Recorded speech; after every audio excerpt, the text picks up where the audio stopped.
Hey there, Ray. How about a customized little solution for you? So, whenever we're dealing with our brain, and part of our brain, which I refer to as, you'll see the Einstein brain, left prefrontal cortex, that's the imagination, the part of our brain that sets the goals, that wants to, come up with how we're going to achieve those goals. We also have to deal with, as you can see right up there, the Frankenstein brain, which is the right prefrontal cortex. So let me explain to you how this works. We want to set goals that are big, hairy, audacious, and initially we release the dopamine, the feel-good neurochemical that causes excitement. We share it with our partners, our wives, our employees, our best friends, our mastermind group. We high-five, we release serotonin, oxytocin, and we feel great. But then in the very next step, we have the Frankenstein brain saying, but what if you fail?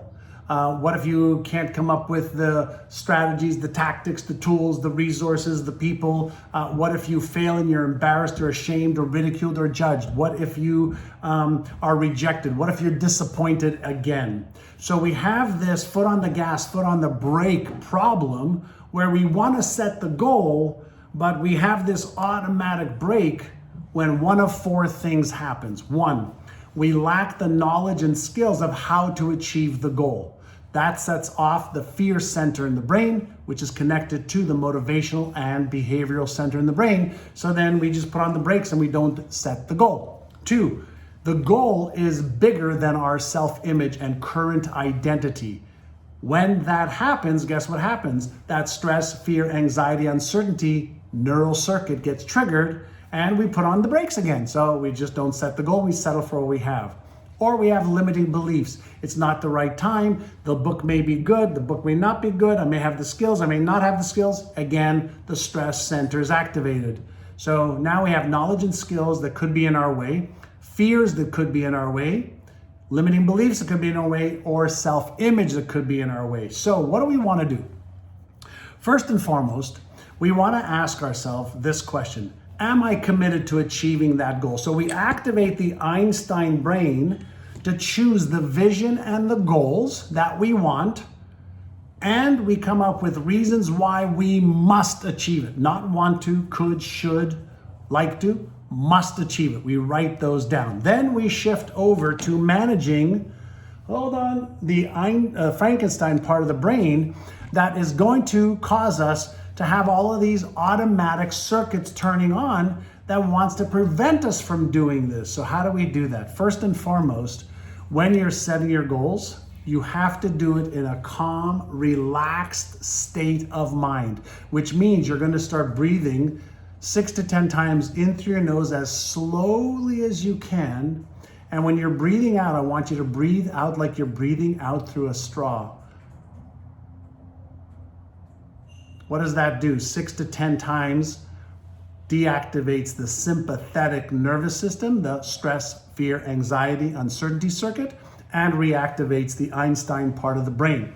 That's inner size number one. Inner size number two is called AYA, awareness, intention, action. So now in a calm, relaxed state, as I'm setting my goals, that I'm scared of not knowing how to achieve it, I'm scared of failing, I'm scared of whatever the case is, or it's a mismatch between my current self-image and the self-image I need, I write down what I'm aware of. So you're aware of your thoughts, emotions, feelings, sensations, and behaviors. Here's what I'm thinking, here's what I'm feeling, and here is what is happening where I'm hesitating to set the goal and to take action. Now, awareness is what gives you choice. Choice is what gives you the freedom.